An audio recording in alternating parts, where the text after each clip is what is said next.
Okay, now we are going to cover widgets.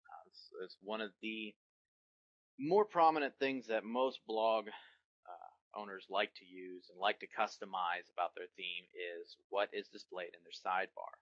Their sidebar is the little bar along the side that basically shows useful information that should or need to be accessed from any part of any page inside of your site.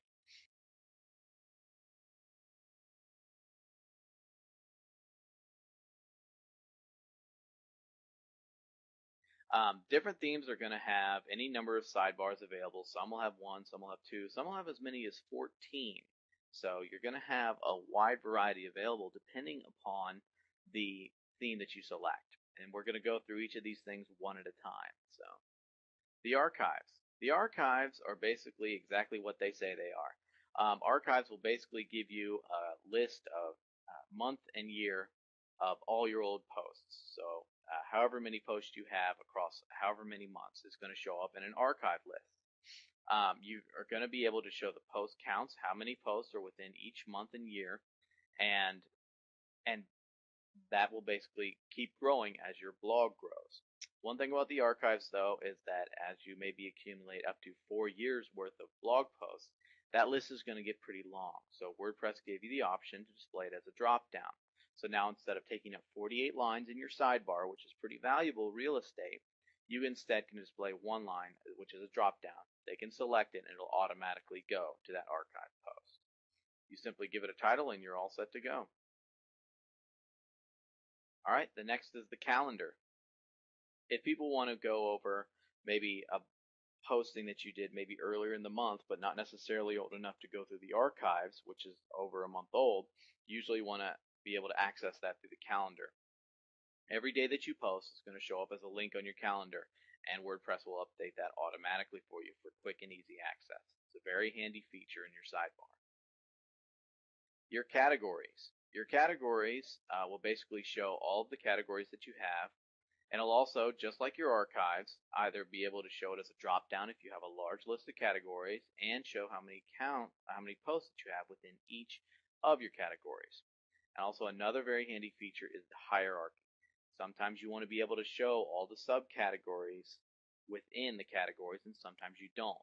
So to be able to do that, you can just click the show hierarchy and it'll show all your subcategories for you. So it's a very handy thing to have to keep your blog structured and organized as your categories. Your links. Your links is basically, like I said, your blog roll. You can show every single link here, and you have your different options available, such as the description if you decided to put one in there, and also an image, which is an advanced feature if you wanted to have an image next to each link. But the handy part about this was that if you want to, you can only show a certain category of links in this individual link section. So let's say if you want to have your links to your blog roll, but then you created another category, you can put in, save this, minimize that, and you can create another link section that shows a different category in there as well. So it's very handy to have. Your metadata. Your metadata is just a fancy way of saying your login, log out, and all that other, your feed link, and your admin link and the WordPress link, all those little supplemental stuff that kind of didn't have a place but needed to be shown.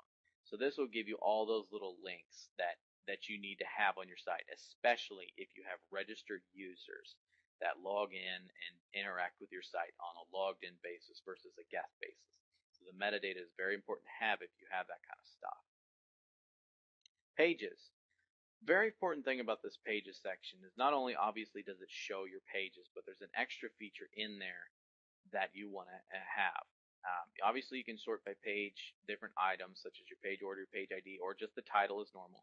There's a little exclude section. Let's say if you had a thank you page or a password protected page that you didn't want the whole world to know about, you can exclude it by an ID. So let's say if you had page ID 3, and page ID 10, you can put that in there and it will not show up in that pages section. That's a very, very useful tool to have inside of this widget, is the exclude. Recent comments and recent posts are pretty much the same thing. They're pretty self-explanatory. You can add anywhere between 1 and 15 comments for people to show, and that really helps your visitors engage in your conversation and see what the latest stuff is on your site. So recent comments and recent posts are actually pretty good to put into your sidebar for quick access. The tag cloud, just like I spoke of earlier, will just display your clouds in just a very hodgepodge and mashed together way of the different tags you have on your site, with the one exception. If anybody's ever seen a tag cloud before, they obviously know what I'm talking about. The more of a single word that you add as a tag inside of all of your posts, the more prominent it will be in your tag cloud.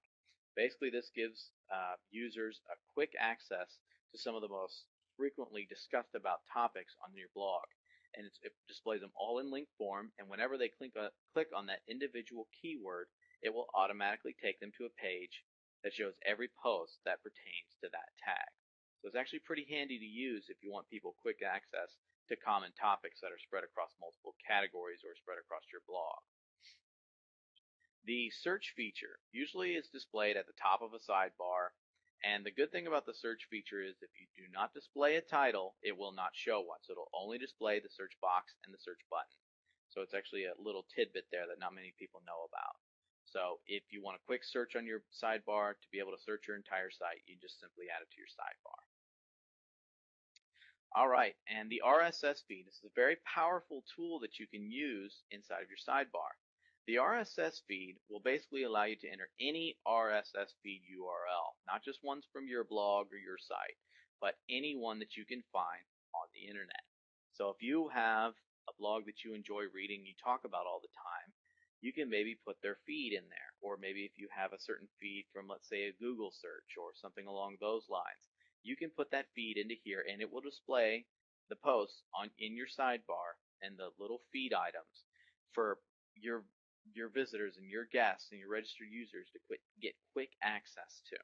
So it's a very valuable tool to use if, let's say, that you have frequently updating content from different areas of the net that you don't want to necessarily do all yourself. A good RSS feed in your sidebar will take care of that for you.